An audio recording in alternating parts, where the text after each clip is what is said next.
Hello, everybody. How you guys doing? All right. Let me know in the chat if you could, please.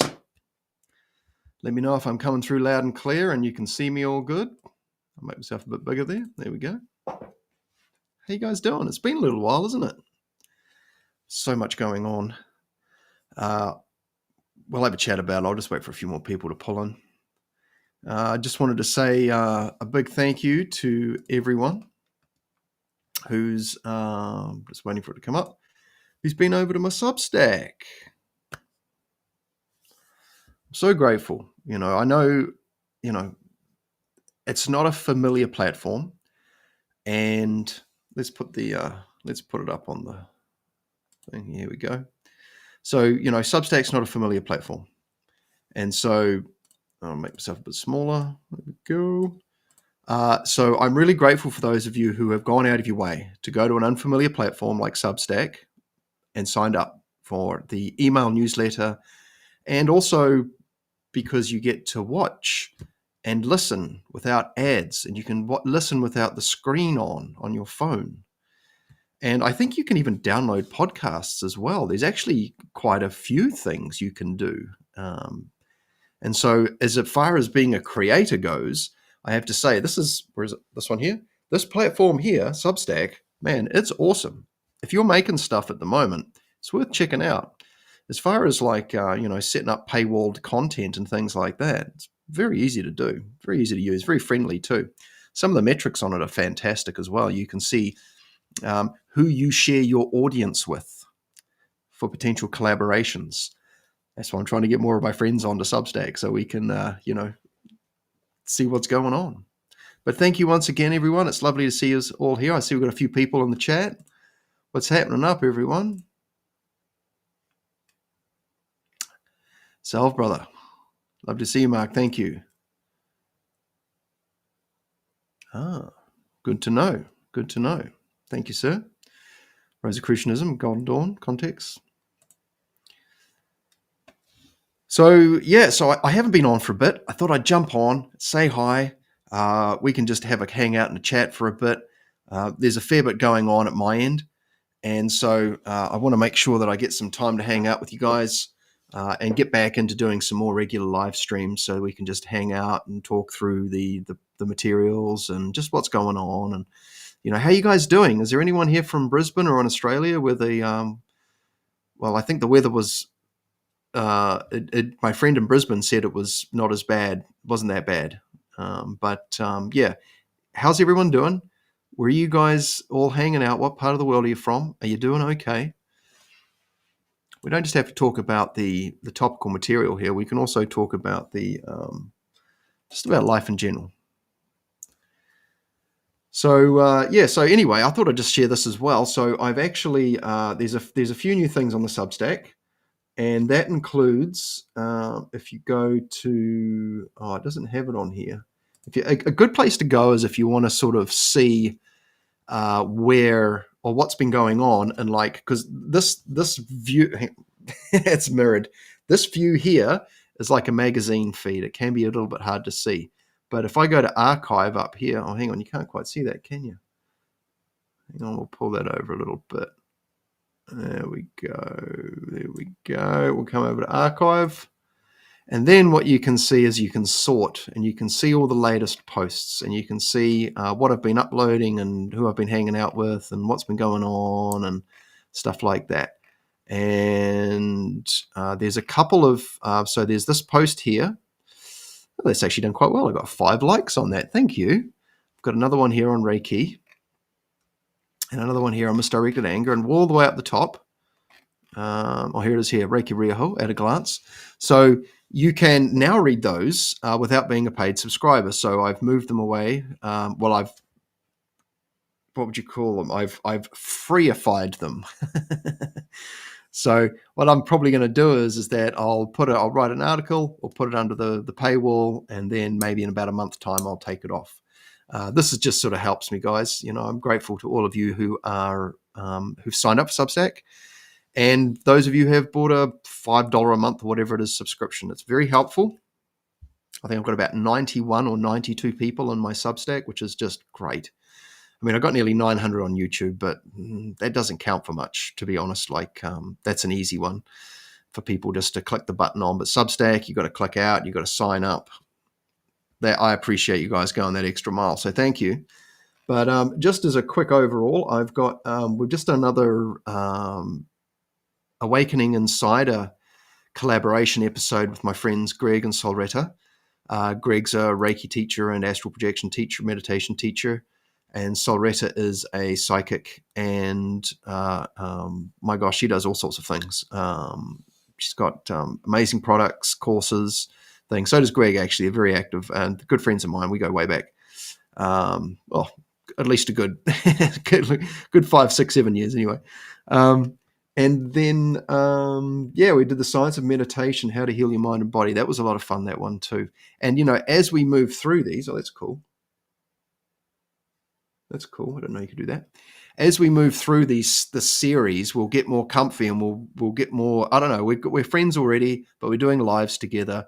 And it's just a really beautiful process because we all bring something a little different. We all have our own expertise in that.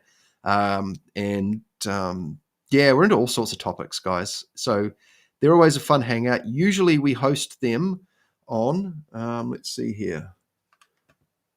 This is the beauty about Substack. It's just got all of these cool things you can do inside it. So all the podcasts there, Substack and Apple. I think I can set up Spotify too, so maybe I'll do that. But anyway, usually it's on Thursdays at 7 p.m. US Eastern or Fridays 1 p.m. New Zealand time. That will change with daylight savings. But if you go to Solretta's channel, Solretta Ontario, so if I click on here, and it'll pop up. Solretta Ontario, if you type that in and search on that, you can subscribe to that channel and get the updates, or follow me on Facebook, or subscribe to Substack, and I send updates through pretty regularly to let you guys know what's going on. Want to create like a fun sort of hangout with lots of stuff for you to explore.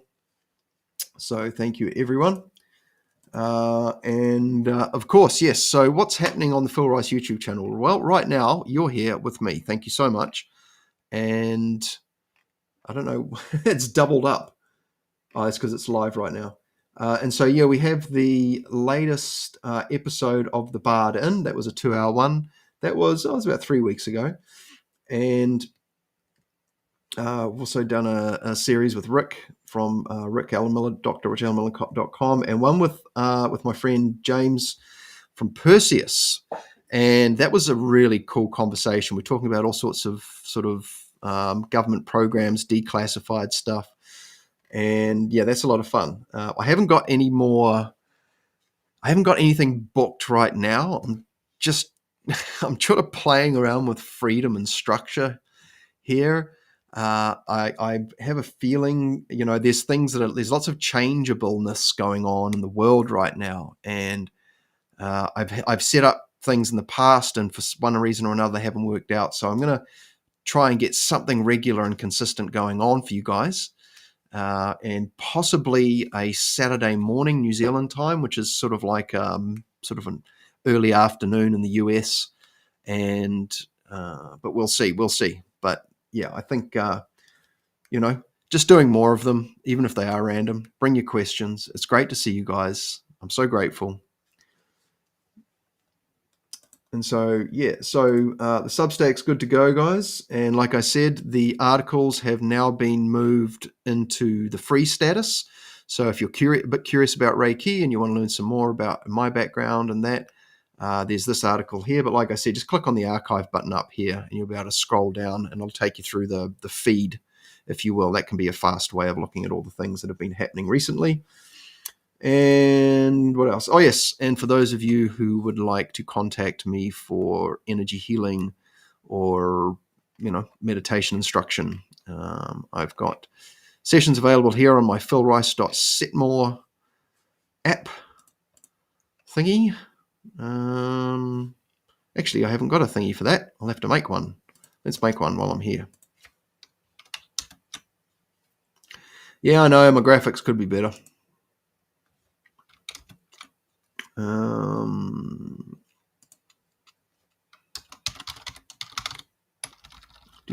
about you guys? What's happening?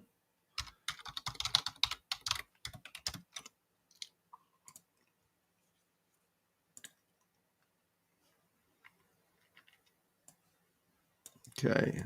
Ta-da! There we go. philrice.setmore.com. You can book me for private sessions. And I've also put a donate button down there. So those of you that don't want to sign up for weekly stuff, but you're like, hey, I like what this fella's up to and I want to put some cash in to, I don't know, pay for the live streaming software so we can get rid of this annoying, well, we're hermeticists, so we don't really, so annoyance is a thing that we learn to manage. But this logo above my head, this Evie Mux one, this is what, the subscription income goes towards back into the channel. So thank you for all of that. And the Stripe thing's pretty straightforward. I think I've even got it. Let's have a look here. Let's see what it looks like. I haven't actually really had a good look at it. Where have I put it? I think it might be under here. Donate. Let's see what happens. Oh gosh, it's bright, isn't it? Oh, there we go. Looks very salesy, doesn't it? Ugh. I'd be surprised if a bunch of you get off the live stream. This guy's trying to get our cash out of us. Sweet as. So that's the Stripe. So you can click on that. It's in the link below. It's a big long one. It's not like a Phil Rice thing. I must not have earned the street cred to get a personalized one. All right. I've got a bit of a treat for you guys. All right. I've got a few treats for you guys. You down with it? I want to get some more comments going for you, though. Let's see what we've got here. Ta-da! Love it. I've a couple of my friends who are also content creators, and that's really bright, isn't it? Let's pull that down a little bit. A couple of my friends who are content creators, they've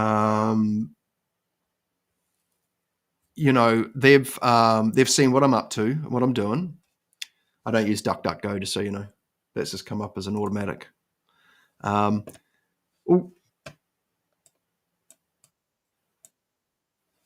Let's see. Okay. Oh, I just gave it away. Oh, what's going on here? What's going on here?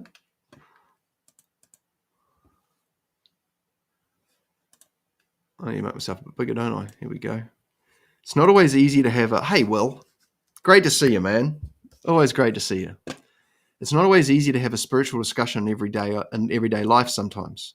So you and your guests feel like fellow students and teachers on a beautiful path. Oh, thank you, man. I appreciate that, brother. That's beautiful. And yeah, this is kind of what we're setting up here, because let's face it, you may have been to the spiritual fairs or the festivals or to the church or to the town square, and even your Tai Chi class or your martial arts or who knows, your meditation group, and you're not quite getting the discussion that you're after for whatever reason. No judgment here.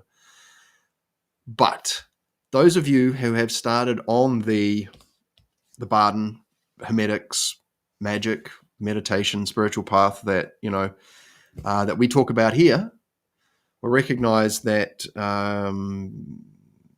this is something a little different than what's out there largely. And so, trying to create something for everyone is challenging. So I'm going reasonably broad here, but if you look through the content, we're straddling a couple of audiences here.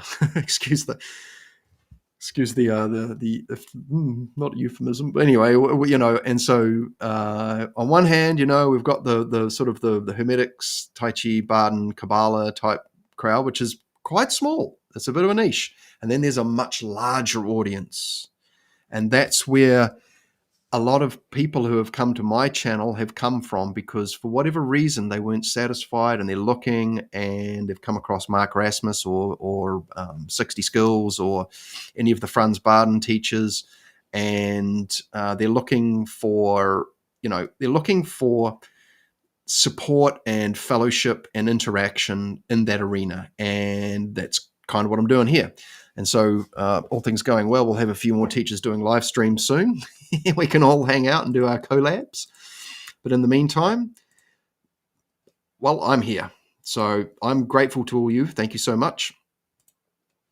And so what I have for you guys is I have a little bit of a treat. And I'm going to, let's see if this works.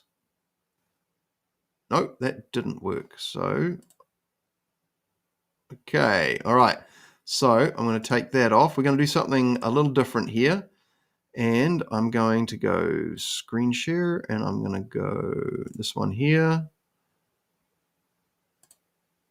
Now, I don't know how the audio is going to sound, so don't give me a hard time about it. Well, you can if you want. I'm always good. I'm good for it.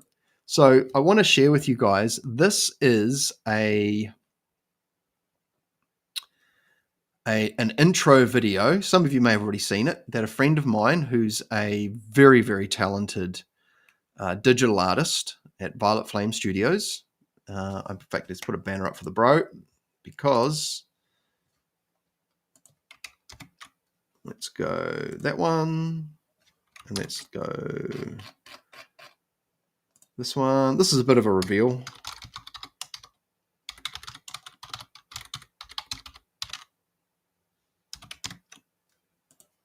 All right, here we go. Let's throw this fella up on the screen. So what you're about to watch here is something that a friend of mine put together for me. He made a few other things for me too, but the two main components here you're going to see. And yeah, it's pretty damn awesome, I've got to say. So without further ado, let's have a watch, and hopefully the audio will come through. So this is the short 10-second intro that we're going to be using at the beginning of a certain show, which most of you are familiar with. So let's check it out.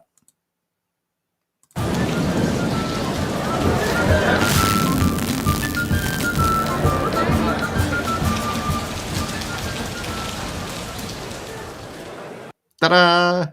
How's that? Is that cool or what? Let's do that again.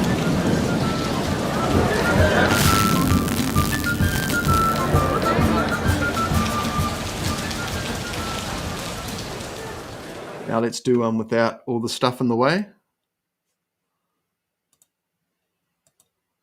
All right.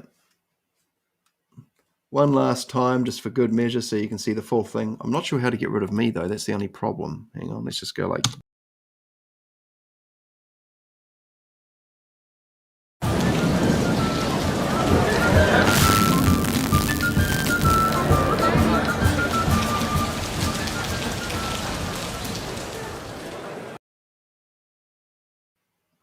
Pretty sweet, right?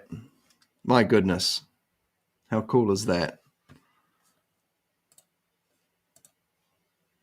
Okay. Now what we're going to do is let's put that other fella back up and go like that, and then go like that, and then go like that, and then we'll bring this fella up over here. Oh, this is a bit... Oh, thanks, guys. It's all live here. Let's pull that down the bottom there. Ta-da! Here I am again. Okay, welcome. Thank you so much. I hope you enjoyed that little video there.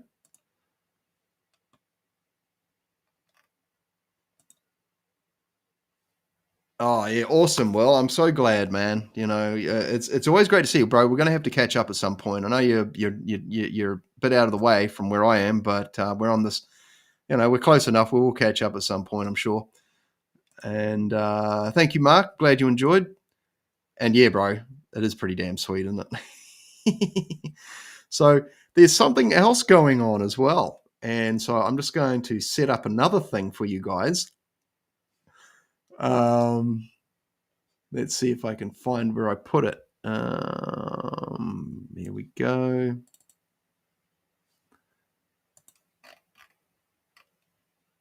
Okay, I've just got to set this up. Where are we? Okay, let's go like that, and then like that, and then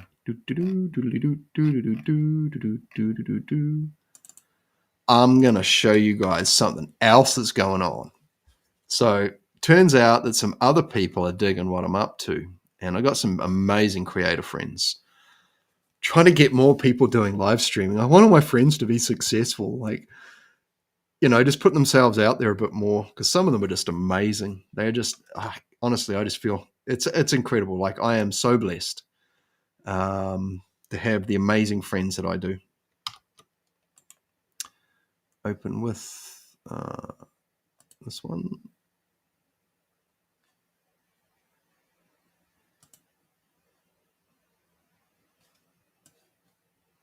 Nope, that's not going to work. Okay, all right. So what I'm going to do is I'm just going to drag some things over one at a time. And let's go for... No. Oh, hang on. What's going on here? No, let's close that. Good on you guys. I appreciate your patience. Okay, so I don't want to do this in the wrong order, but here's the first one.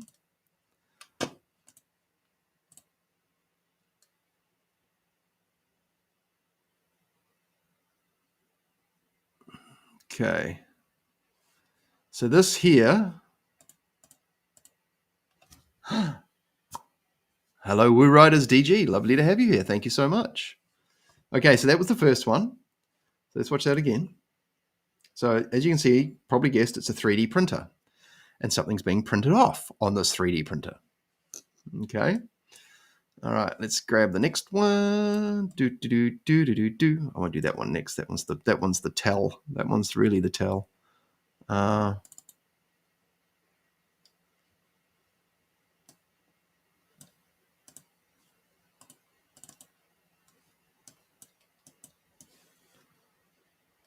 Right, here we go.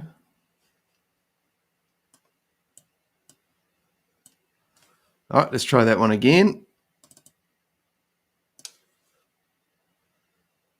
What could this be? Oh my gosh. What could this be? All right.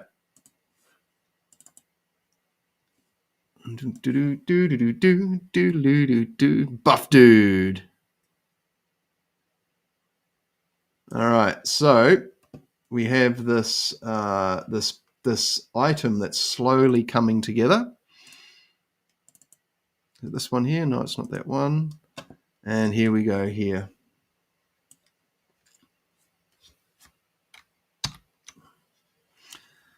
So yes, there's a bit of a something.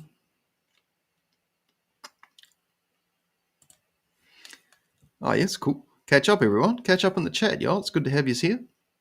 So basically, I've got a friend who's an exceptional. He's stack of these 3D printers. He's an incredible person in so many ways, creator, and he's he's going to be basically he's making a giveaway for us. Oh, where's that coming from? That's coming from down here, is it? Well, that's because the fan's moving the blankie. All right. So where I'm going with this is, guys, is that it'll probably be the next live panel, because that's a sensible way of doing it. So I'm not sure how we're going to do it just yet. However, at some point, this is going to be assembled and hand painted. And I can't remember what the size is. Hang on, let's see if we can find the size.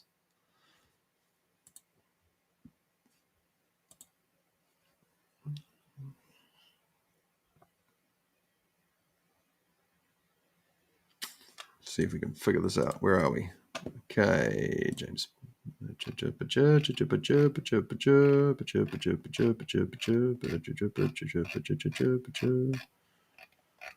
I can't remember what the size is. Is it 1 to 6 or 1 to 9?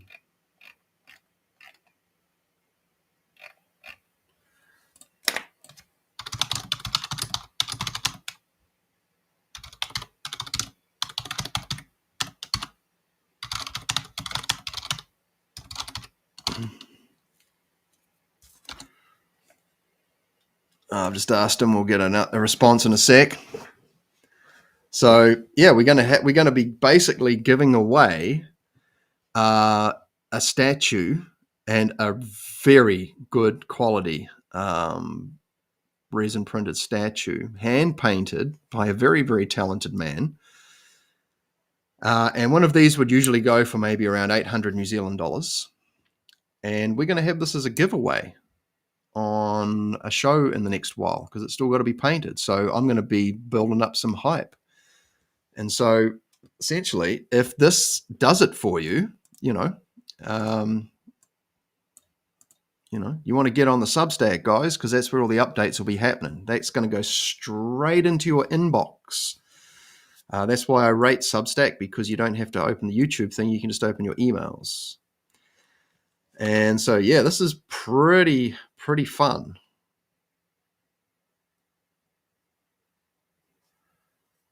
Ooh. Well, it turns out, Will, I might be able to help you out there, brother. Okay. And so what I'll do is I will find out from my friend if he's... hang on. I'll just turn that down a bit.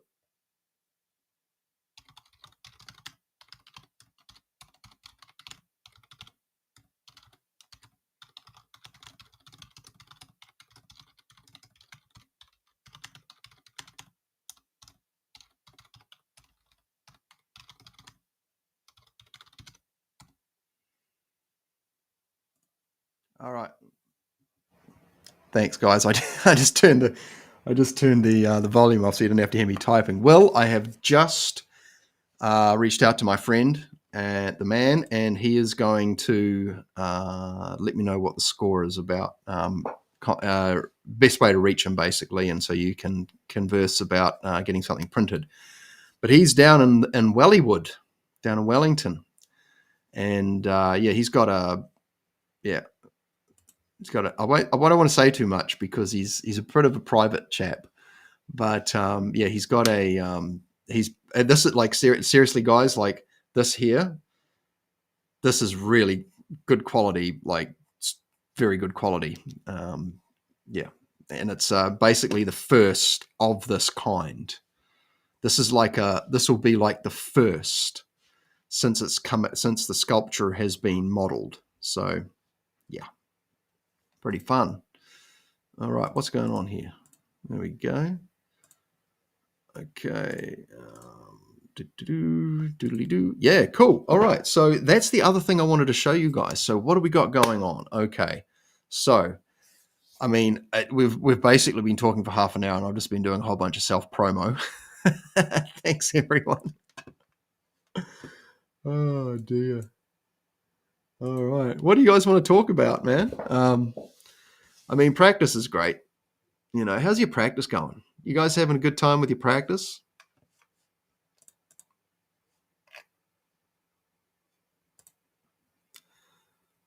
Brother Will, you're only limited by your imagination. This fella's, this friend of mine, bro, yep. I'll wait for him to buzz me back and then ask him like what the best way to get in touch with him is. But yeah, absolutely, So yeah, we'll hook you guys up. So yeah, what else has been going on? Well, I tell you, oh man, I tell you what I did watch the other day that was, oh my gosh, it was painful. But I did it. I absolutely did it.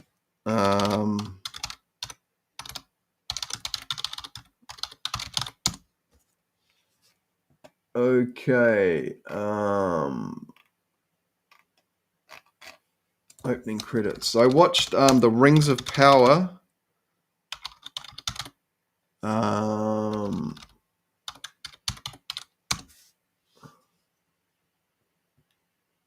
Let's watch this. This is the original one. Okay. So let's watch this. This is the Rings of Power. And this is the opening trailer for Rings of Power, which is the show, apparently the most expensive television show ever made. Like $1 billion has gone into this. Amazon are paying for it. And it's inspired by the works of Tolkien because they had to do a lot of creativity to make it work. But you can see how they're using the cymatics here to sort of bridge the, I guess, I'm surprised, I've seen some other shows that kind of play with it a bit, but nothing like this. Is the first time I've really seen a big studio leverage this kind of phenomena, I guess, for advertising. But it's so fascinating to watch this when you see it yourself. Like that there looks like legitimate like stuff. Some of this is going to be fabricated. I'm surprised, yeah, some of it, especially in the newer trailer. Like if I can find the season 2 trailer.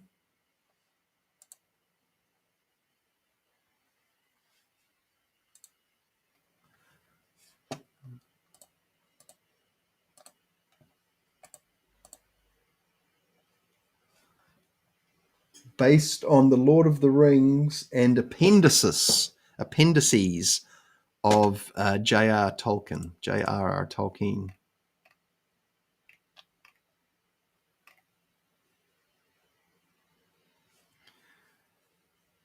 Yeah, that first season was, man, I had to chew my way through that one. And I have to say the same with the second season. I would say the second season is somewhat less worse. That's, that's about the greatest compliment I can pay. The political insertion, the right.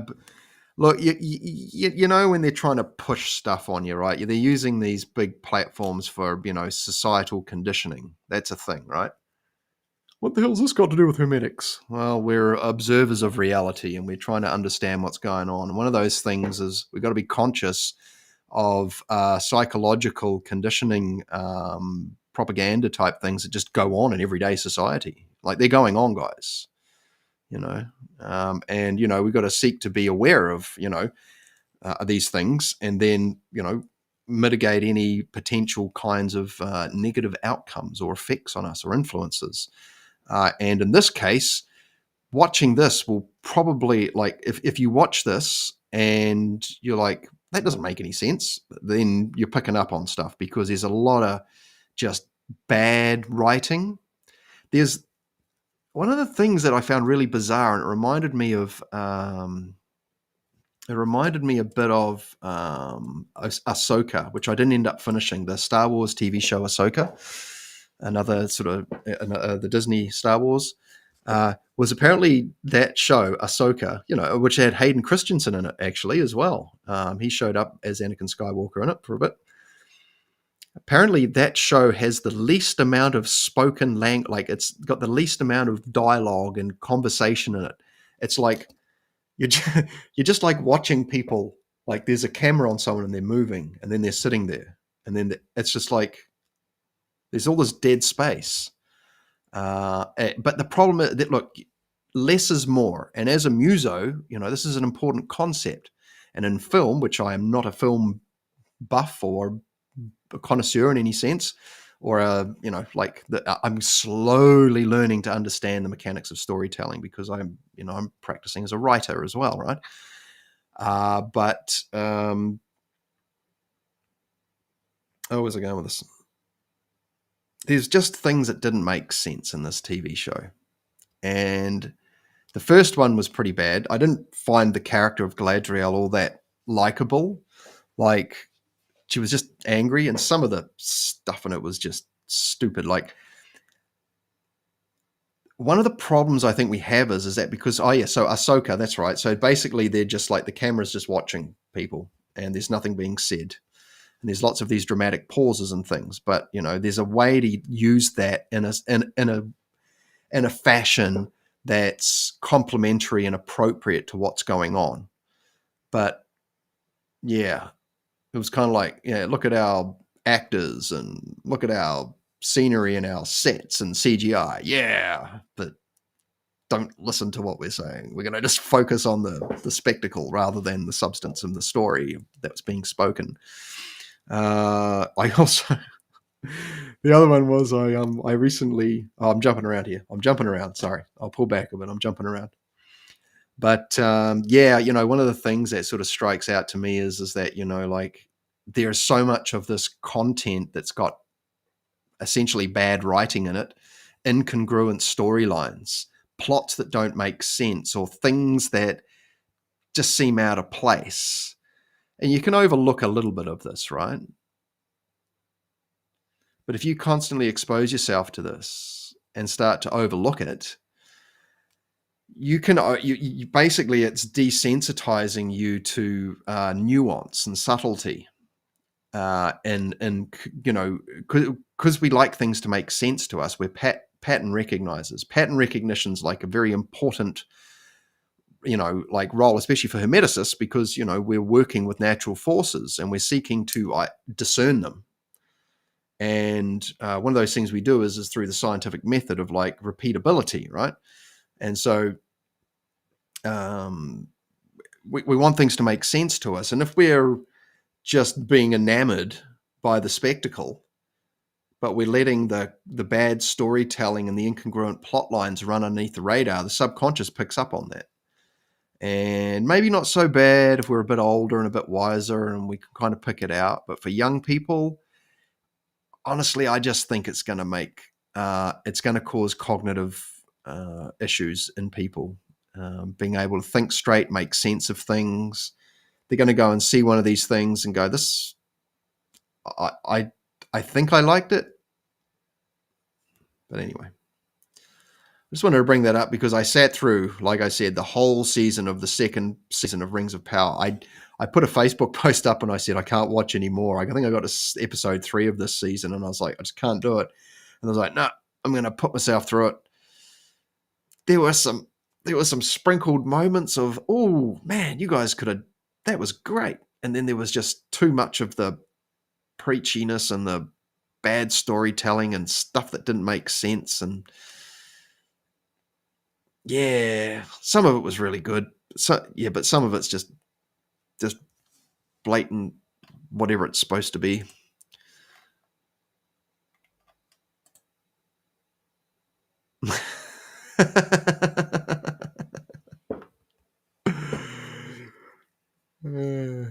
I need to think about that, Zane. But that's it's great to see you too. Thanks for joining us, Zane. Swedish Star Wars.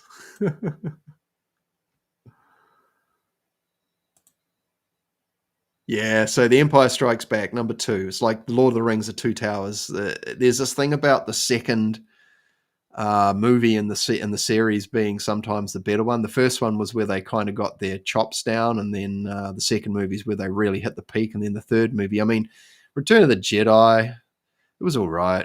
It felt like a bit more of a kids movie, to be honest. It was still epic, but yeah, wasn't the big finale I was hoping for. But Return of the King is freaking great too. I think all the Lord of the Rings movies are just great. I'll just leave it at that. Full versions too, I might add. But yeah, Empire was great. Two Towers was great, man. The battle scene at Helm's Deep, that hit like something else, man. They didn't really get the same thing in the Return of the King when the big battle's going on at Gondor. It wasn't quite the same. It was different, but that Helm's Deep battle was just man, you could just feel the tension and the dread and the oncoming. Just man, it was crazy, eh? But yeah, Two Towers was just neck level, man, neck level. And it's funny actually because they made some games. They didn't make a game for the first one. They made a game that incorporated the first and the second movie of Peter Jackson's. And it was exceptional. You could play the Helm's Deep battle, and it was very cool, like very realistic. Like you're playing the movie scene out basically. And Yeah, it was exceptional. So, and these are the kinds of movies, right, that feed into us that make, we get really engaged because they've got all the right mix of things in them, and they draw us in and keep us watching. Right.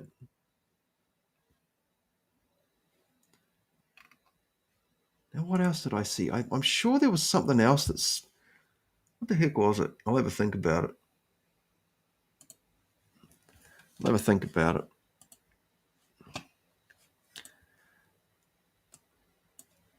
Yeah, but anyways, do you like the background here? So I'm using the oh, hang on. I need to fix the green screen up a bit. See if I can. Need to pull this up a bit. There we go. Get me all in. Brilliant. Yeah, so this is fun. We're just hanging out here. And I'll get rid of that scrolling text. There we go. I'm not sure. I don't think this is AI generated. Can't quite see. I don't think it is. I didn't get it from an AI type scenario. I got it from a stock website. But I thought I'd do a late night session here in New Zealand because it's a whole other audience. So if you guys are in the States or anything like that, thanks for signing in. I know it's like super late there. Like it's like after midnight. And it's like nearly it's after 3 o'clock in New York. So this is a good time for the Aussies and the South people in Southeast Asia and all up that strip. But what are you guys up to? How are you spending your Monday, Sunday? With the weather here has been starting to cool down a bit, and it's been a lot cooler here. We get some pretty mad summers here in Auckland. Like we get wicked humidity. So, but should we talk about something out of the Barden book? I don't know. Do you guys have any questions? I've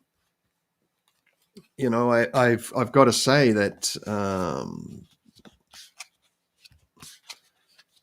certain times of year are certainly very favorable for certain types of training.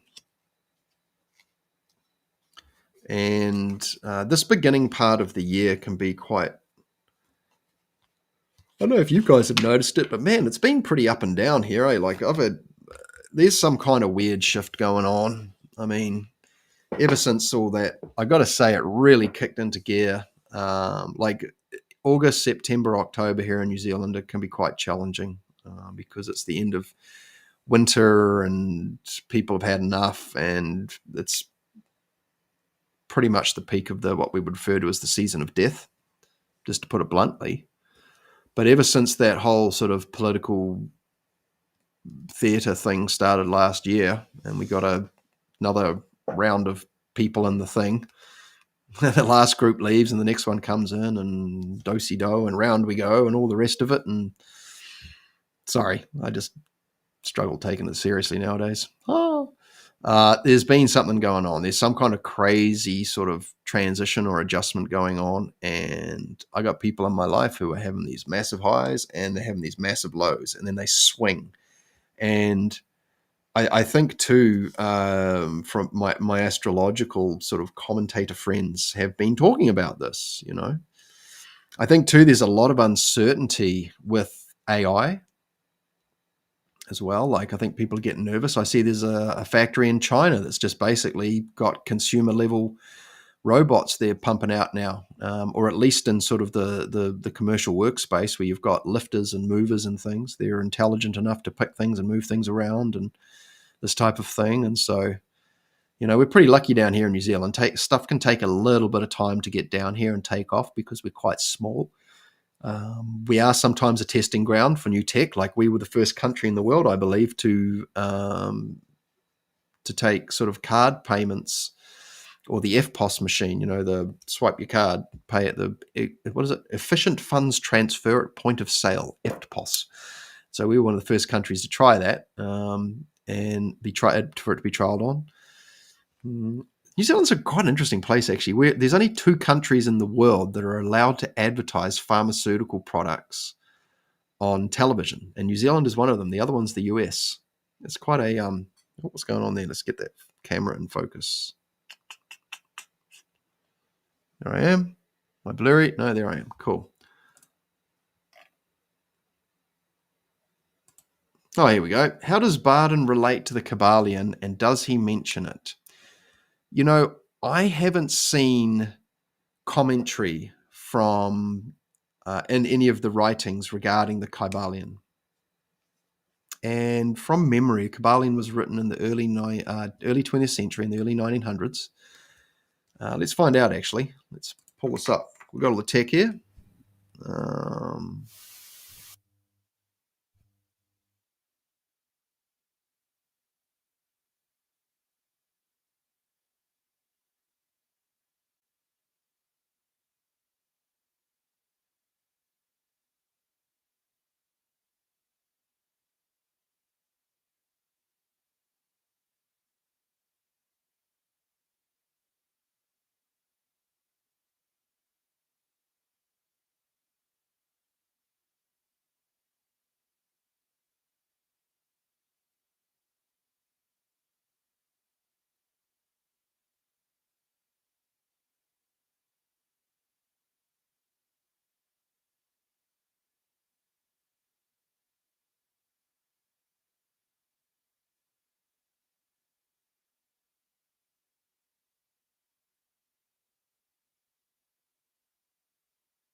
I just talked through all of that without you guys hearing me because I had my sound switched off and I should have checked the thing. What time is it? It is 54:34. I better put a note on the video. Oh, dang.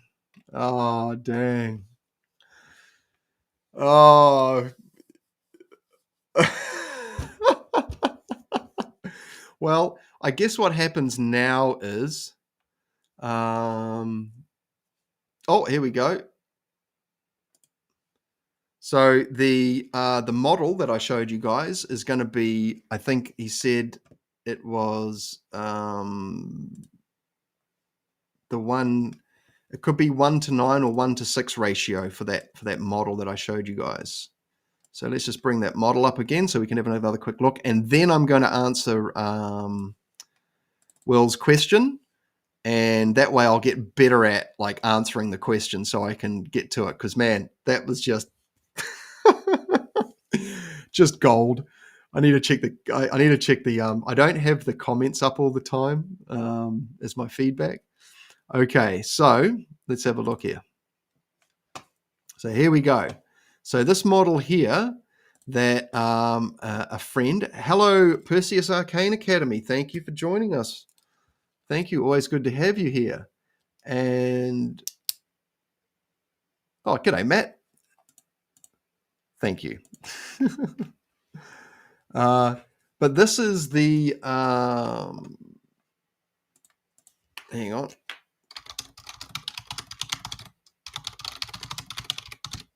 Oh shit! Hang on.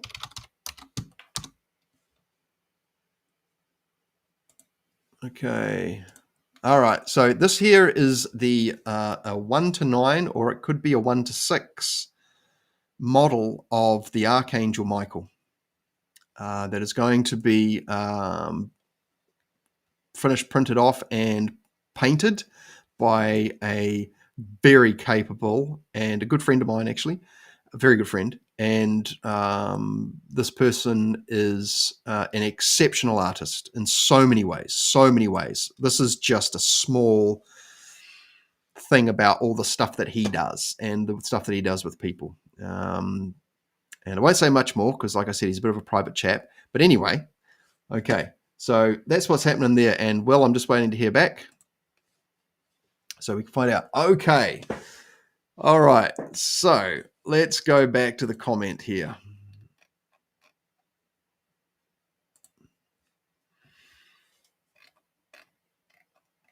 All right, I'm just going to have a drink of water.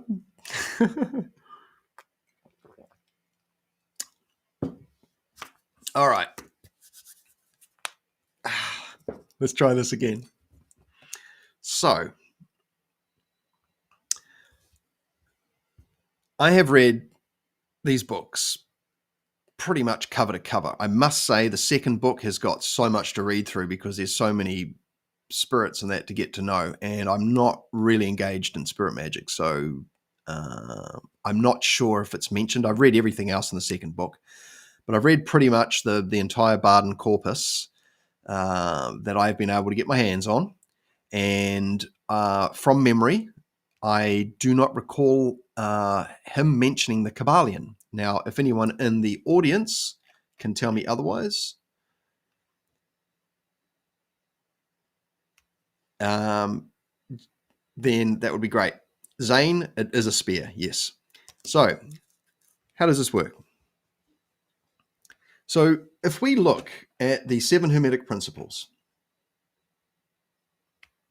okay, we've got this principle of mentalism. This is pretty much where you start with, okay? So the universe is made of mind stuff. The universe is made of living mind. And when we adopt that into our worldview as being fact, that's our model, our platform to launch from, if you will, our premise of operation, that helps us to sort of make sense of a lot of the yogic, meditative, magic, spiritual phenomena that we come across. Okay, so that's pretty standard stuff in Hermetics. Like I said,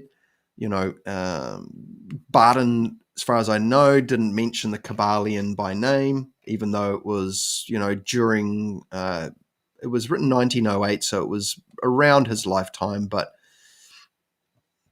regardless, these are not just, they're not separate things, because, we do see some representation mentioned, but in a slightly different format. So here we go. You guys ready? Okay. So what Barton does mention, though, so when you, like I said, when you open this book up, Initiation into Hermetics, and you go past the introduction into the first section, into the theory, you will see the first thing that's mentioned on page 25 of this volume is the elements. Now, what are the elements? Well, let's not get them confused with, you know, what we perceive them as in the physical world. What we can look at the elements as is a way to divide up reality into four pieces, basically, at each level of reality. And so they are essentially an information categorization system. Now, on the front of the second book, we can see that there's these four pillars here, the four pillars of King Solomon's temple, all relating to the elements. And so what we're doing is that as we work through initiation into Hermetics, we are essentially building these four pillars within ourselves, the Temple of Solomon, if you will. And at the lower part, we have the vital, physical, then we have the astral, and then the astral emotional feeling body, and then we have the mental body. And then once we have those built, then that sort of opens other doors for us, if you will. And obviously there are, as we move up the scale, there are other relationships to the elements, as we see in, the four divine virtues, being more sort of akasha upwards, if you will. But if we just stick to those three levels, right? So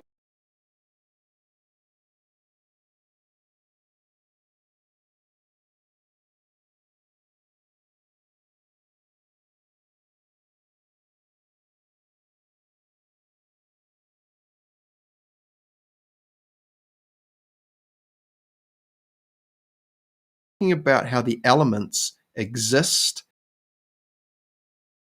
So they exist, but as Hermeticists, being told stuff isn't enough. We need to discover these things for ourselves.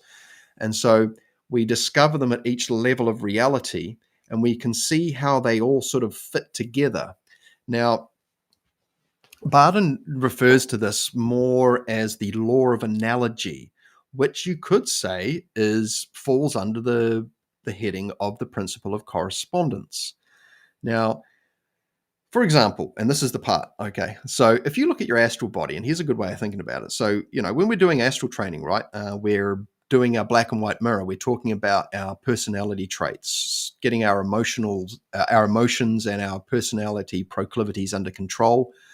And then, we relate them to an element, and then we train them with that elemental quality of the astral body that we can. You've got fire traits, you've got water traits, earth traits, and air traits. Let's pick one. Let's pick the classic one, fire. Okay. Now, what you might say is that, okay, here's the astral body here. Okay. All right. Now, the astral body has got, it's a bit above and a bit below. Okay. So this is a little bit of that in itself, the as above, so below. Now, we could say that the higher functioning aspects of the astral body are, more spiritual in a sense. They're more towards the mental body or the spirit body. And those are our emotions, sort of a relationship between,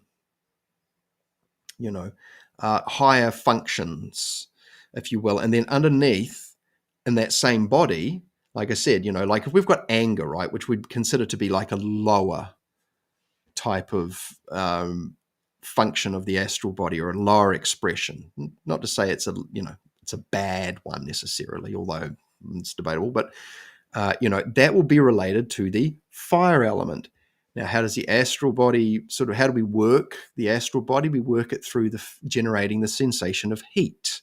Now, at some point, the emotion of anger, or the fire emotions, somehow translate. They go through this mystery box kind of like connection. And so at some point, it changes from being an emotion to a hot sensation. There's a relationship between these two things. Okay. Now, as the element moves down through the three bodies, it changes its form of expression, if you will. And so you could say that anger is analogous to heat because they both belong in the fire element category. Okay. And that's how we train it. We start from the bottom up and move up. Okay. And you have this representation at each layer of reality. Like in the mental body, you will have the fire element represented by the will. And then at a much higher state of virtue, it would be omnipotence. Okay. And so this is what we would call correspondences. Now, those of you who have read any of Aleister Crowley's books, one of the most famous ones is obviously his Liber 777, which is a pretty standard text for most people to own because it's basically a book of correspondences. If you're using, where's a Major Arcana card? Where are you? Okay, here we go. So let's say, there's these keys in Liber 777. There's things that are related to things. They have been specifically chosen. So, like if you read the second book of Bardens, Practice of Magical Evocation, if you're going to work with a certain Genii or a spirit, there's going to be certain types of conditions that are going to be conducive to them showing up. You're going to set up an environment that's favorable and easy for them to be apparent in. So if you're calling on a Venusian spirit, right, you're going to be using a certain color. You're going to be using a certain type of perfume. You're going to be, using, there's going to be a certain type of style. You may even have a robe or something if you go that far, And so these are the correspondences, or what we might call the ingredients that relate to each other up the chain that we bring together into synchronicity, and that's how we get the phenomena to appear. And so that is one of the most blatant kind of mentions that's related to the Kybalion, but not, as far as I'm aware, directly stated by Barden. So, and obviously once we get into Barden's third book, Key to the True Kabbalah, where we're doing the 3-point concentration exercises, we've harmonized the bodies in the first book individually. We've cleaned them up, and then we're starting to get them to work together.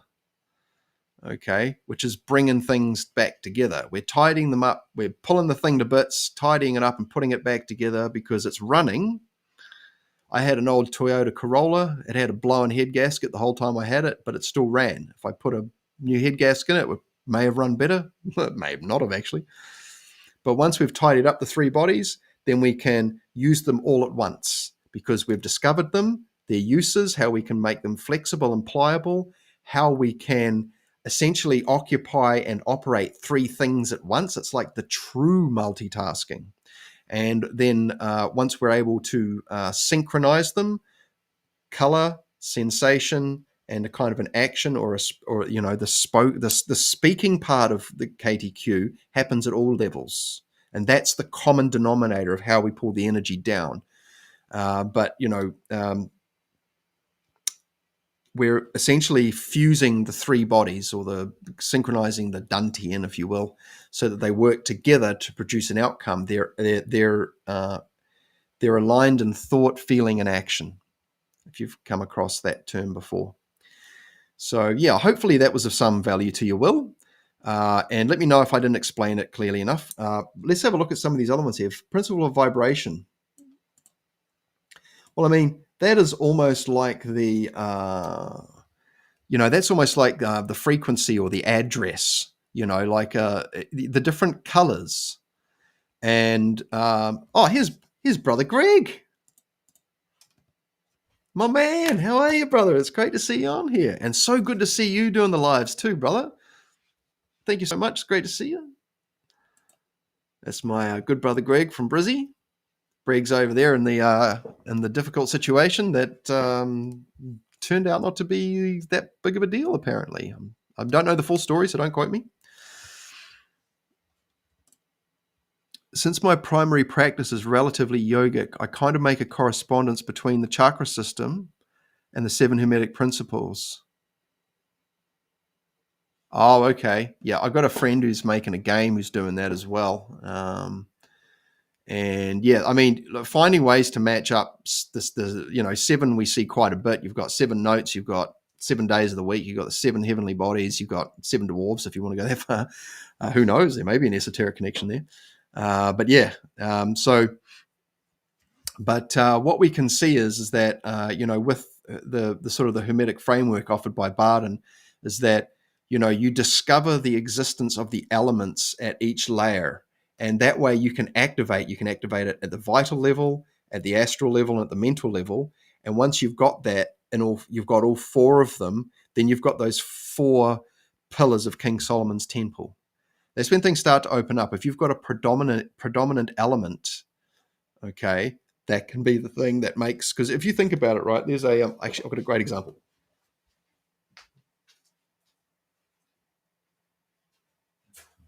All right, hopefully I won't break anything.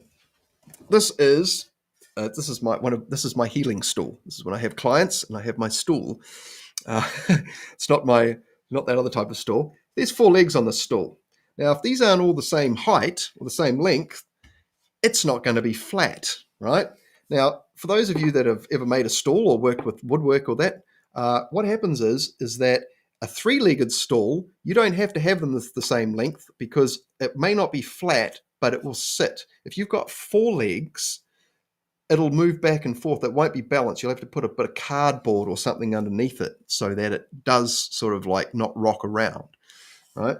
And so with the elements, it's somewhat the same. Like you can balance them kind of near enough, but there's still going to be wiggle room there. And we're trying to tighten that up because that wiggle room essentially is noise, which in the astral body, which is a big part of what we're doing. Because a lot of people that come to Barden will have already been meditating for a while, And, one of the big takeaways from Barden's work is this kind of cleaning up of the astral body using these sensation training.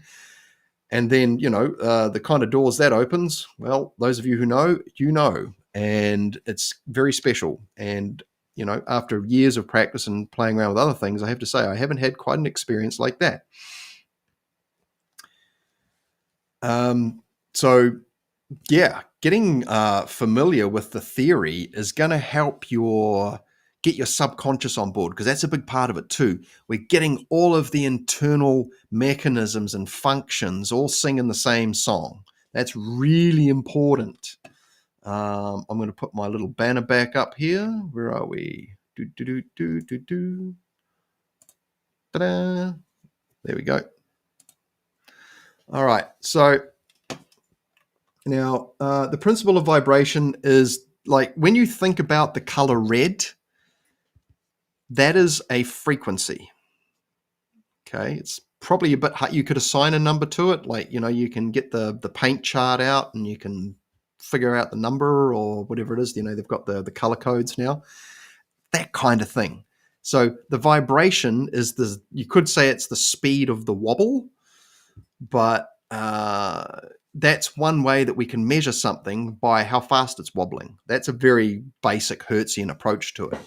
Okay, but another way of looking at that, the principle of vibration, is that everything is moving all the time. Everything is alive. We might attribute that to, say, the fire element, which is the active principle.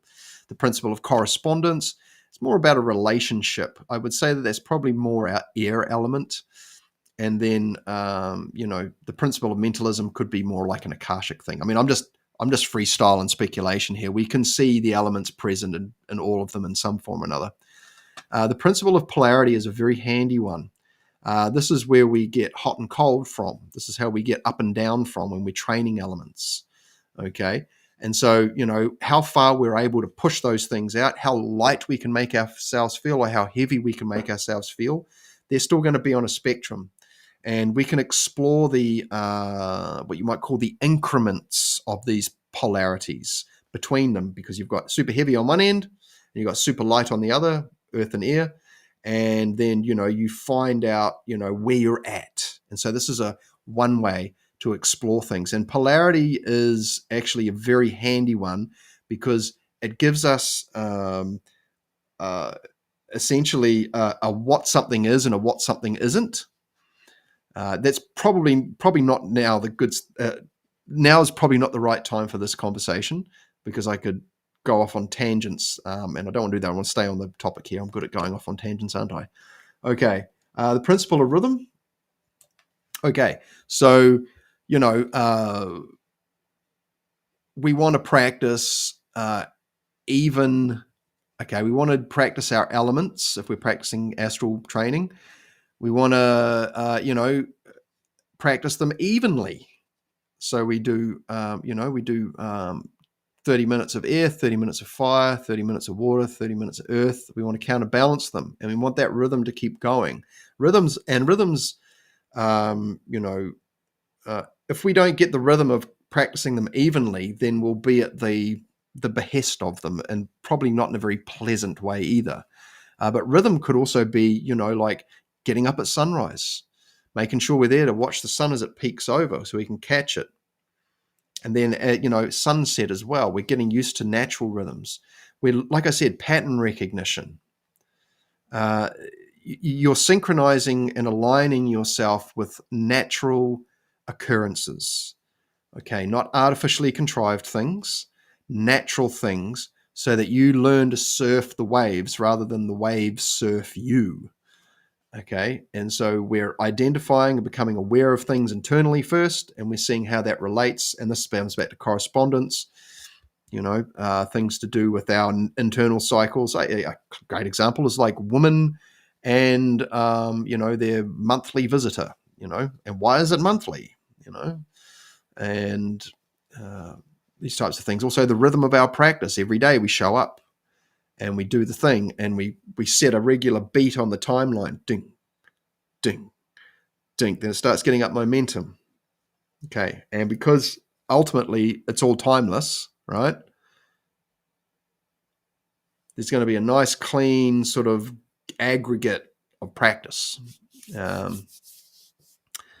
a bit funny to talk about the timeless things when you're talking about time, isn't it? Okay. The principle of cause and effect. Now, remember, I'm trying to relate this back to the Barden and the practice involving Barden. And, as far as cause and effect goes, I mean, if you do this, then you do this, then you do this. If you do this, this leads to that. So when we start off, we first do awareness training or mindfulness training. And we are essentially, just learning to pay attention to things and go, okay, there's a thing there. We're not touching it. Okay, we're getting used to just looking at our thoughts and our internal environment without engaging it. And, what is the cause is us just watching it. And the effect is that, we're able to watch it without engaging it. So we're creating a space between us and the thing. And so the environment becomes apparent to us. So another effect is that we soon discover that there's us, there's the thing that we're just watching rise up and fall away, and then there's the mental space or the environment, and we're becoming familiar with our mental space. And then what'll happen is that we'll be able to pull one of those things in front of us and just hold it. Okay, and that's going to give us the ability to, because we're learning skills here. We're learning just how to watch things without paying attention to them. Occupying the mental body. Our astral body's having a hissy fit, anxious, stressed out, whatever. We're just like, we're not getting drawn into it. We're not getting caught up in it. And so, we're setting up a new set of cause and effects, like where we're taking more control. But we're doing the things we're doing for a reason. And we're stacking these proficiencies in a kind of an order because there is a prerequisite conversation where it's very maybe challenging to do the second thing if we haven't done the first thing first. But we can see how things lead into each other. Once we've done the first thing, which is just paying attention, now we can be more selective because we're not overwhelmed or just, there's all the stuff going on. It's like, okay, the first thing is that you just get used to there's a thing going on. Close your eyes. What's happening in my head? There's a bunch of stuff floating around. Oh, yep. Okay, there is. You don't get pulled in. You don't see that sandwich and go, oh man, I could go for a feed right now. And man, I think I'll go to get a Subway. I haven't got enough gas in the car. I'll have to go to the gas. And then all of a sudden you're wandering off. You can just see that thing and not get drawn into the the sandwich quest, if you will. And and then you learn to concentrate where you pull one of those things. And so one leads into the next. And then, of course, vacancy of mind. Okay. I talk about these beginning level things quite a bit, these first 3 steps, or the first step in the book and the mental training, because it's like they're fundamentals, man. You can't really go wrong talking about them, because they're evergreen in their and the value that they produce. And then, of course, the principal agenda. Okay. So this is when we see how the fire element may be representing in the water element, for example. So, like a sea of lava, which is essentially fluidic fire, right? Or the roiling, boiling, broiling oceans. This water's breaking on the water and smashing things about quite violently. It doesn't seem very watery. It's almost like an active version of the water principle. And for those of you who are into sort of like looking at things from the esoteric point of view, or I should sorry, I'll rephrase that, because it's all esoteric, really.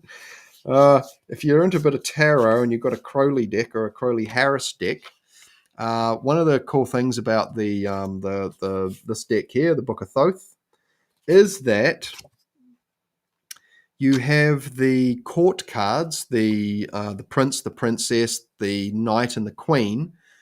And you have 4 cards, and you have them in each of the 4 elements. So, for example, where's one? I'll pick a couple, so I can give you an example. Because what we're trying to do is we're trying to make sense of things that everyone else has kind of talked about in a way that makes sense to us. We're looking for ways to put information and put reality into piles, if you will, or in categorized groupings, so we can sort of see how they relate to each other and also how they don't. Okay, so let's go with that one. Let's go for that one. Okay, let's have a bit of a quiz. Who's up for a quiz? Okay. I think I've got them all. Oh, hello. These are beautiful. These are so beautiful, these cards. Okay. Nope. One of them. So what are the 4 suits in the tarot that we have? We have fire, air, water, and earth, represented by, fire is wands, air is swords, water is cups, and earth is discs, pentacles, or coins. Okay.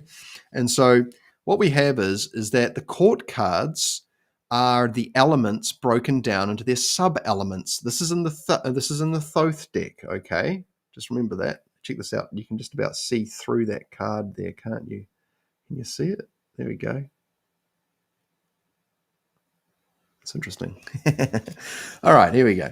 So let's have a look here. So the first card I'm going to pull out, I'll make this real straightforward and see if we can go from here. Okay, so what we have is the Knight of Wands. I'll pull this back a bit, I'll pull it up a bit more. There we go, the Knight of Wands. Okay, now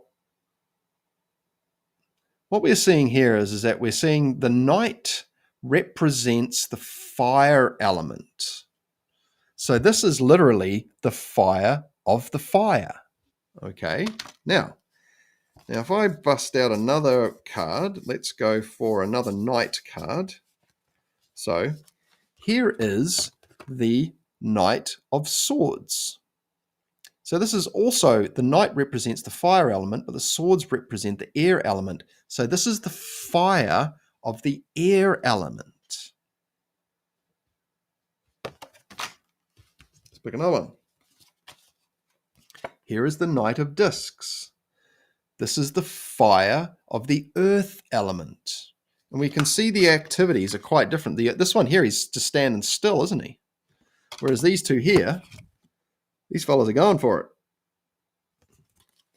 All right, and then of course, if I pull it out, here's the Knight of Cups. Okay, and there's a bunch of symbolisms in all these too, but we're not going to go into that. I just wanted to pull this out. So that's the fire of the water element. Now I'm just going to pull some other ones out. So here's another one. So what we have is we have the knight, which represents fire. We have the queen, which represents water. We have the prince, which represents air, and we have the princess, which represents the earth. Now, for example, this is the Princess of Discs. So according to Crowley, this is the 77th card, because they don't really count the full card as like the number one card. But this one here is the earth of the earth. Okay. This is the Prince of Discs. What would this be? Would be the heir of earth. Now, so the question is, right? So these are all these court cards here, like the King of Wands, which is in the other deck, and the what's the other one? And this one here, it's the in the other deck, which is the Rider-Waite deck. It's the Page rather than the Princess. This type of thing. It's not the king. It's the prince. They change it around a little bit. But what it's showing you here is it's showing you the main element with its four subsets, and how the four elements can be viewed within one element. And this is how we can sort of see the principle of gender being played out here. Now, gender generally speaks about the plus and the minus aspect, not so much the nuance of bringing in the air and the earth element. It's more fire and water, kind of. But what we're doing is that we're looking to find the yin in the yang and the yang in the yin. That's a great example of the principle of gender. Now, as far as how it affects our Barden practice, when we go through into our black and white mirror, we're going to find that some things could be either a little bit, and we kind of got to make it a choice. And sometimes it's going to be context related, but it's part of the adventure. We're figuring it out. I think too, that's one of the things I really like about this is the book is pretty dense. All the books are pretty dense. There's a lot of information in them, and sometimes they don't seem to quite add, like Barden, I think in that book talks about how the swords are the fire element, I think he says, which is, I've seen that somewhere before too. Was that it? Is it in that one? I can't remember. Might be. It's definitely another book, but generally speaking, the wands are the fire element. I digress. The value in getting to know, seeing the water and the fire and the water, is that we can see how everything is a whole within its right, and how, because we're trying to make sense of things and we're trying to get to know all the moving parts. And, just like if you're doing Kabbalah studies and, and you hear these phrases like, when you've got your Kether and Malkuth, or, you can see the tree in every Sephiroth and you can see the tree in everything. Okay, you're looking to map out the four elements in every layer of reality and everything. And you're creating this system of understanding to help you, like I said, to break it down, because we're essentially becoming masters of reality here. But before we can start, waving the big stick around and making changes, we have to kind of know what we're dealing with at a very basic level. And that's kind of why, the book starts with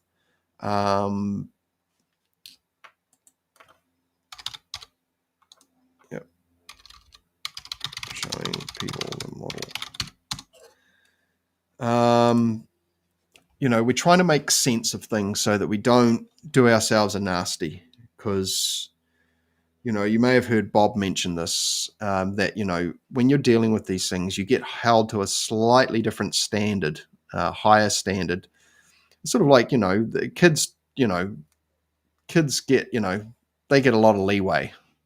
Once you're an adult, you don't get that kind of leeway anymore. You got to, if you do a naughty, you got adult consequences. So yeah, we're playing in a different sandpit here, guys, and so it's important to know these things. But even just, like I said, just exploring it. Where can you see the earth and the fire element? How would an earthy fire look? And you can play with this 20 different ways from Sunday, man. But just you don't even have to like get into an analytical pursuit on this. It's more about just exposing yourself to the information and how you can see it. Like I said, the beginning of the book starts off with the elements. All about the elements. Elements, elements, elements, elements. What's the one thing we see across pretty much all of the traditions across the planet? We see them mentioning elements. Elements. Some of them have 4 elements, some of them have 5 elements, but a whole bunch of them talk about the elements and how they've sort of organized reality based on that. And some things directly translate over to our model that we're talking about here. Some of them not so much. You got to remember that there's a lot. I mean, reality is complex, and the principal agenda kind of allows for a lot of flexibility, and well, all of them do, because when you're doing the 3-point concentration exercises, you might find that the red you see is not the red that is mentioned. It's a different red, or it's a bit different. I mean, I've had experiences with the colors and the letters in Barden's third book that don't line up with what the book says. Yet they are that thing, whether it's been personalized for me or, I mean, I've heard Mark Rasmus talk about it too. He teaches Kabbalah through the sun sphere deity Levin. And, and he says in one of his workshops, like, this is probably going to be different for each of you. So,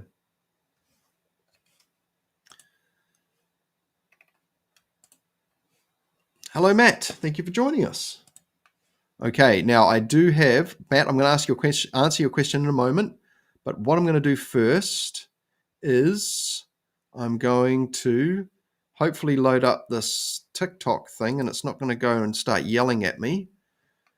TikTok's the weirdest thing, man. It's like it just wants to go. See if I can get it cracking without it.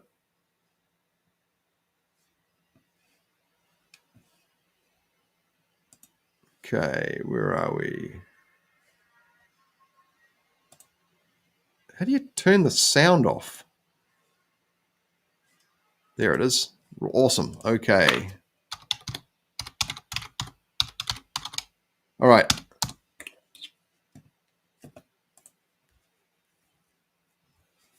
Oh, really? It won't let me look at it. Oh. See if I can get in here without.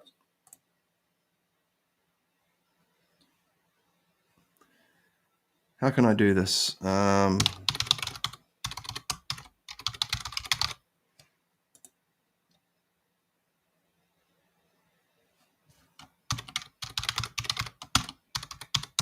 See if I can do this without having to do all the funny stuff. Oh, man. All right.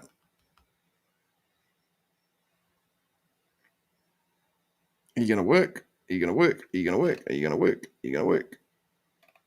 Oh, that's the backward way of doing it.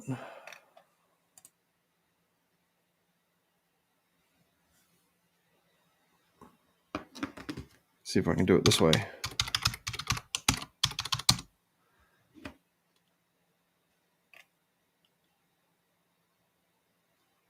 All right, let's try this one. Sorry, guys.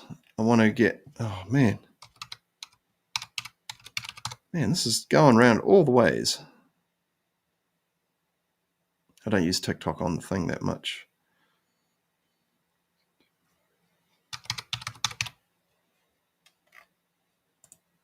All right, I think I've got it. So I want to show you guys...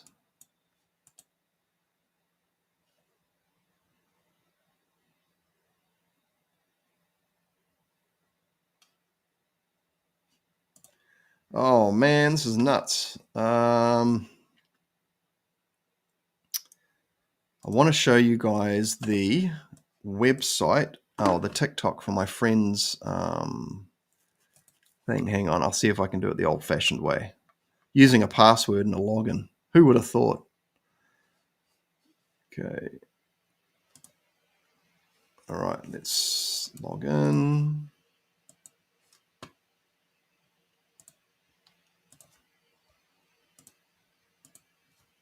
Okay.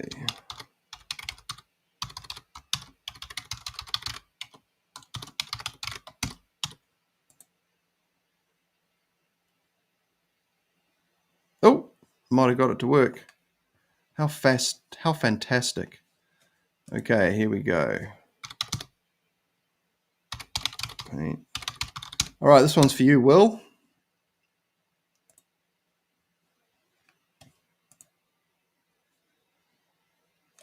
Okay.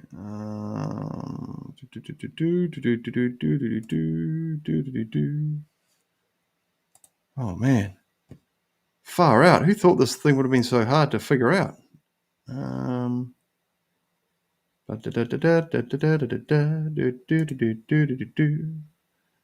Oh, here we go. So this is the TikTok for Eat, Paint, Sleep, which is, here we go. So if you guys want to reach out to Eat, Paint, Sleep, they are the group that are printing and painting the giveaway of the Archangel Michael, which will be a 1-6 or 1-9 statue. Like I said, when these are sold, they'd be around $800. So this thing will be this beautiful piece of art is currently being printed off, and as you can see, here's a part of it. It's not complete yet. Let's have a look. So that's the Archangel Michael. This is the first since it was modeled in the 3D software. And my friend who is the painter, he's exceptional. So this is going to be, I mean, don't judge it by the way it's looking now, but this is going to be pretty damn cool. So if you want to reach out and contact Eat, Paint, Sleep,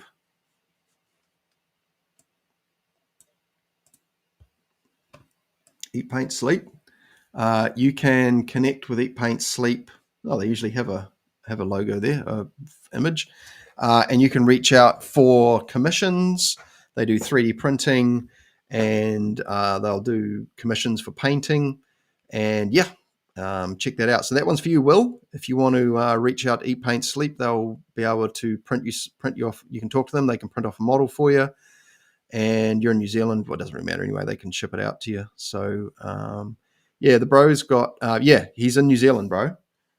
Yep. So he's in they're in Wellington, and so turnaround's pretty good. I don't know how many printers he's got set up now, but they're all going. He's attracting a lot of attention now. So yeah, just tell them you're a mate of Phil Rice, and I don't know what that'll do, but I don't know. That's good to let them know where the traffic came from, I guess. So yeah, okay. Now we've got another question here. Thank you, Matt. You've been very patient. Hi, Phil. Very much enjoying the chat. Thanks. Newbie question. I've been meditating for many years. Any tips for people just starting Hermetics and not wanting to feel like they are starting over? Okay, so it really depends.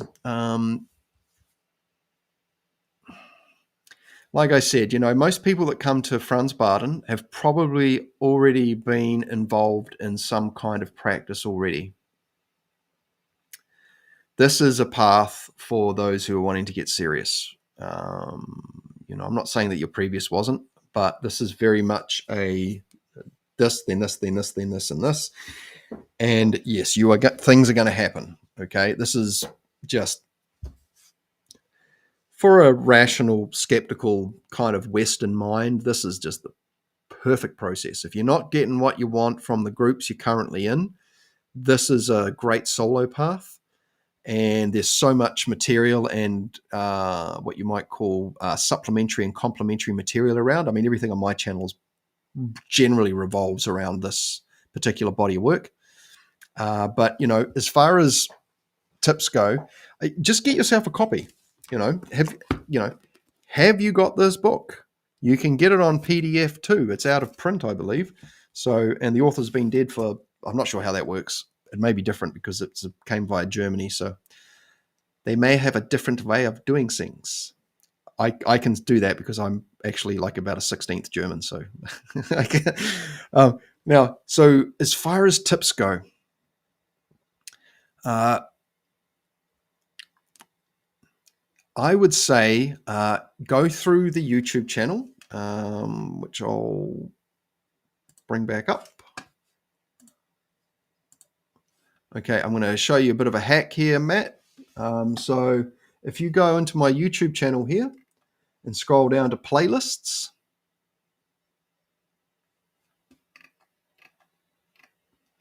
okay, these two here. Okay, the long play ones, there's like 20 plus hours of teachers hanging out. This one here, the Bard in clips, these are all the chopped down versions by question or by topical material.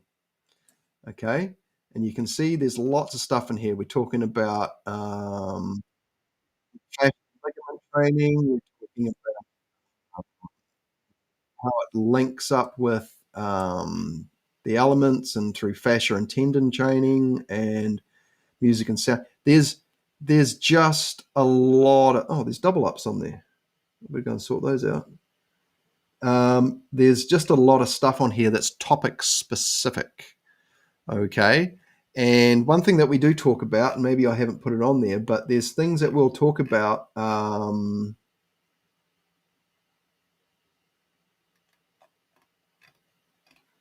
Everything from sort of setting up the practice space to getting, tips for beginners, these types of things. So essentially, there's a bunch of different ways of approaching the book. If you follow the book word for word, it's going to tell you not to progress until you've completed the first exercise. Chances are, if you've been meditating for a while, the first exercises, mental exercises anyway, will be reasonably familiar to you. You'll start off by just getting cool with like watching your thoughts rise and fall away. Then you'll be doing concentration, single point exercise, and then you'll also do vacancy of mind. This is all internal stuff. You can train single point with your eyes open too, but he starts off with it all sort of being you're managing the mental space, and I think there's some real value in that. I do both. I do an eyes open, eyes closed with that one because I just find it good. But yeah, this is the chat. This is just to blow my own trumpet a bit. This channel I've built here is pretty much all Bardian oriented, with some complementary and other things. The channel is starting to broaden a little bit, but I've still, everything related to Franz Barden will either be in the Bard Inn, or it'll be in conversations. This one here with Bob Smith from 60 Skills. This is definitely like worth checking out. This is our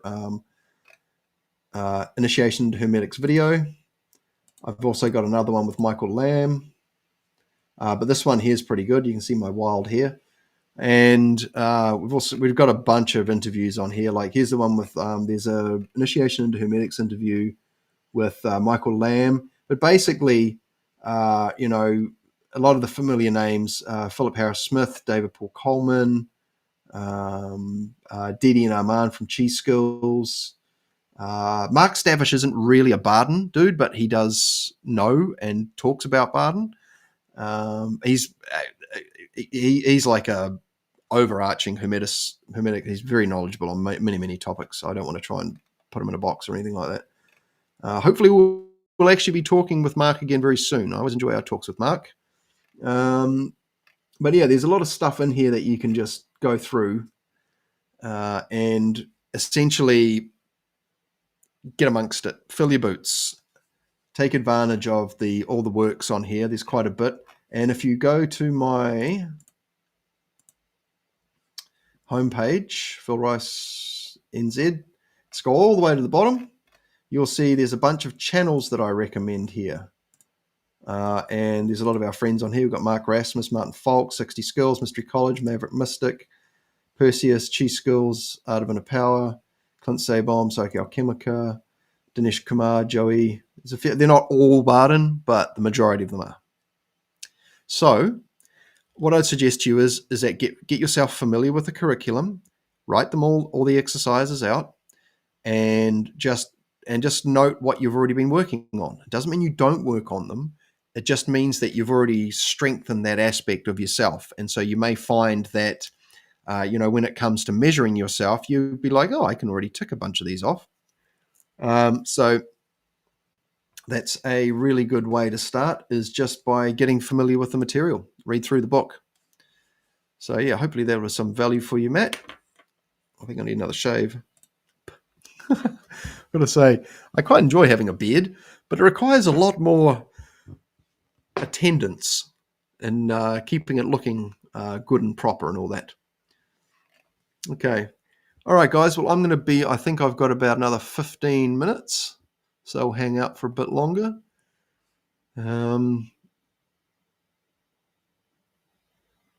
Let's have a look at some more of this Eat, Paint, Sleep stuff, because, man, he's got some cool stuff on here. He's got a Blade statue coming up. It's a bit of Warhammer on here, a bit of D&D. He's getting to this new one called Trench.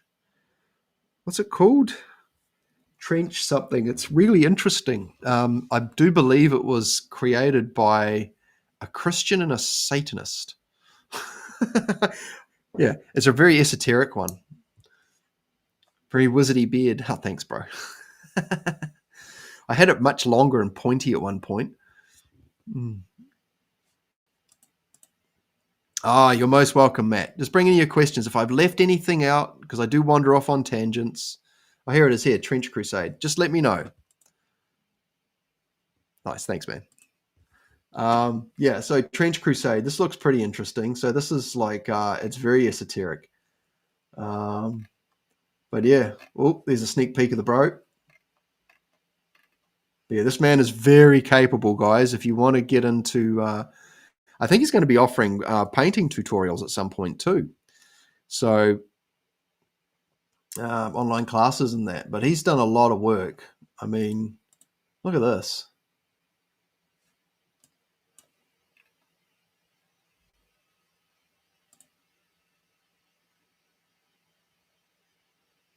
Just look at the detail on that, man. Looks legit, right? Looks absolutely legit.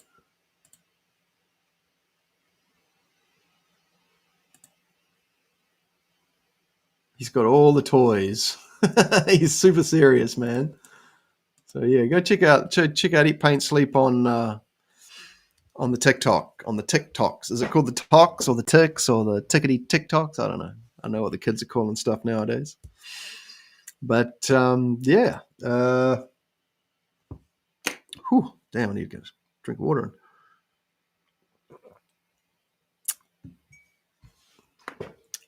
It's better. All right, well, I'm glad the volume's still on. I've been monitoring the comments.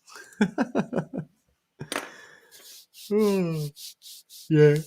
Well, I think, guys, if you're just getting started out on this path, and I think, one of the things I really loved about being a guitar teacher is that I taught a lot of beginners. And if you get the right encouragement, the right info that appeals to your type of sort of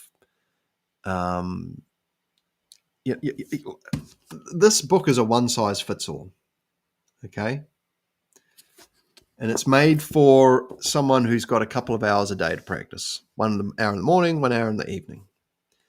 And so it's laid out that way to be like that.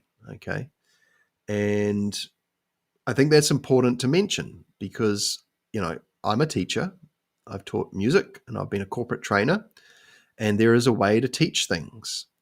And some things are best taught in some ways more than others. And depending on who you're teaching, people learn things in different ways. Now, what I'd suggest to you, Matt, is, get really familiar with the material. Just read that book, man. I tell you what, that book never gets boring to read. You read through it. It's got some pretty incredible things. But you're going to find that you're just going to be interested. It's good to maintain, like, I keep the book handy regularly.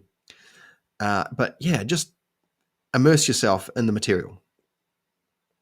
And there's a lot of great complementary material. Classic is obviously Brother Ron Clark, rest in peace.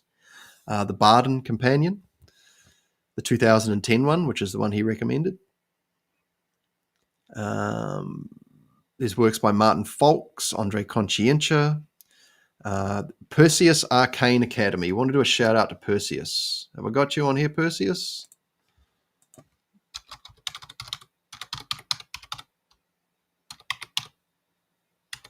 This is becoming a bit of a hub for Barden-related stuff. So you want to go check out PerseusArcaneAcademy.com. They got a lot of good stuff on there. And there's free courses too, man. They got the 3 transformation course on there, which is Perseus Arcane Academy. There is also the Students of Franz Barden, which is an excellent website. But yeah, just getting into it, getting in and amongst it, and, enjoying your practice. Because believe it or not, whatever it is that you do with your life, whatever your vocation or your occupation is, these practices are only going to improve your life. And it starts off with your ability to notice things and just to have a healthy relationship with the information that is being presented to you, starting with your mind. You start off with what's immediately familiar to you. And what that's going to do is that first exercise, watching your thoughts rise and fall away, is going to change your attitude and relationship to everything in very subtle ways and in very overt ways. And you're going to notice that how things that used to trigger you and set you off just aren't going to happen.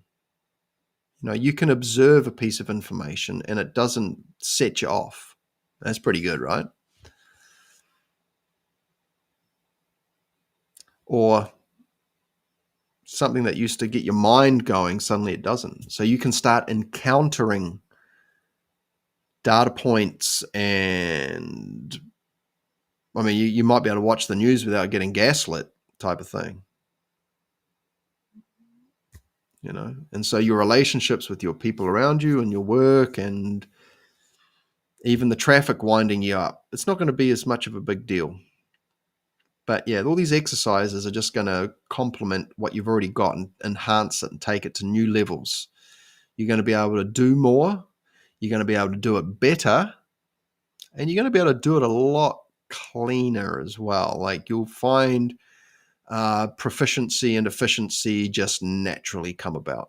You won't you're doing lots of structural rebuilding and renovation to your internal systems, and so everything just starts to become a little bit easier, and you discover new value in familiar activities, items, situations. You're going to see how everything is essentially a training partner. You're going to see how difficulty is just heavier weights than things that aren't difficult. And so, this kind of approach of recognizing that there is this is kind of where it helps to have a little bit of faith. Some teachers will say we're Hermeticists, we don't believe in anything. I'm kind of like that too. But I'm cool with the big supreme being, we're finding our way back to it. We're essentially feeling our way back to the ultimate if we're taking the clairsentient route of, building the ball and that. We're having a very satisfying climb up the ladder, if you will. But there is something bigger going on. And like I said, if we're hermeticists, then the universe is mind. And so how do we work with that? What can we do with that concept? How can we explore that to come to know that it is true? And how do we, once we've started developing these capacities and maybe that honeymoon period of like these new powers and capabilities, we go, oh, yeah, okay. Because you'll find that, stuff will become normalized to you and other people will be like, and you'll be like, oh, yeah. I noticed that when I started getting, reasonably good on the guitar. So people are like, wow, man, you're awesome. And I'm like, man, I know heaps of people that are way better than me. People only know what they know. But as your capacities grow and as you discover the value in what they offer, you might decide to start sharing some of these things. Now, you'll come to know which ones are more shareable to others and where you got to meet people. But even those first 3 exercises, great. But like I said, when you're on the journey and you're building, there's just not going to be a lot of people that are going to understand the language if you try and approach them. I think Will said it at the beginning. He said, he's grateful for this channel because we're all like-minded people hanging out, having conversation about things that we're all mutually interested in. And, where else can we go to talk about this stuff, right? So, yeah, that's where we're at, man. But yeah, I just want to say thank you to everyone. I think the stream's going to end shortly. So I'm going to do another quick plug for everything. So don't forget, guys, I've got this YouTube channel, right? Duh. It's got a bit of stuff on it too. And you can see I haven't figured out my cover banner yet. I got an idea though. I think I'm going to put lots of words on it. My striking new image. I don't think it looks much like me. Apparently it is me. I don't know. My eyes were a bit squinty in that one. The photographer was yelling out lots of rude words at me to get me to smile a bit more. Okay, so I've got what have I got? About 163 videos on here. And I've got a new series of videos here with my friends Solretta and Greg. So that's more generalized sort of paranormal and spiritual topics. That's fun. We all have different backgrounds, roughly, kind of. But we're all talking about a lot of the same stuff. And so, excuse me, I get to practice being a guest, which is fun. I get to practice not being a host. They're very different things. It's like the difference between being a guitar teacher and being a musician. You can do both, but they are very different. They are very different. Trust me on that. And being a host and being a guest are 2 different things too. But yeah, there's heaps of stuff on here. Oh my gosh, there's so much stuff. Playlists. I think I've set one of these up as a podcast now. Oh yeah, this is a podcast. I do post as well. I try to put interesting things up. Getting into a bit more writing, which leads me to my Substack. Let's pull me down a little bit here. Okay. There we go.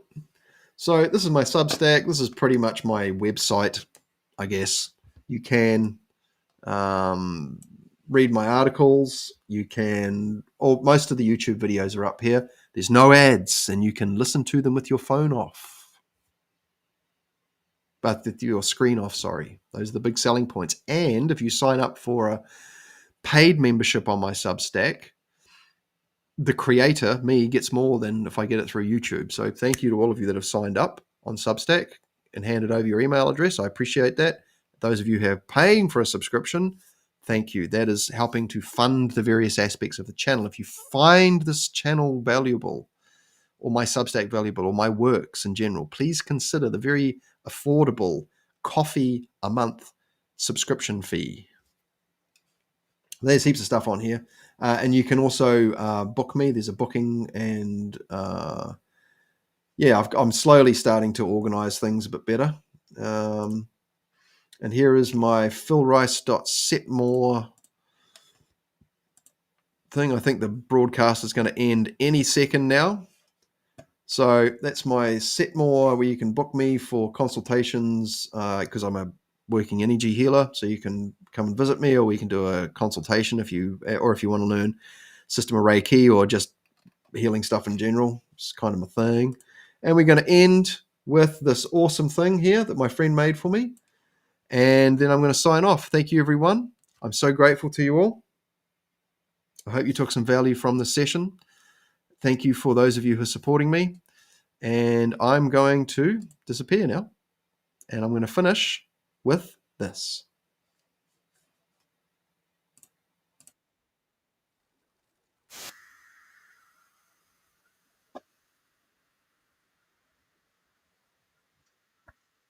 Thanks, everyone. See you guys later.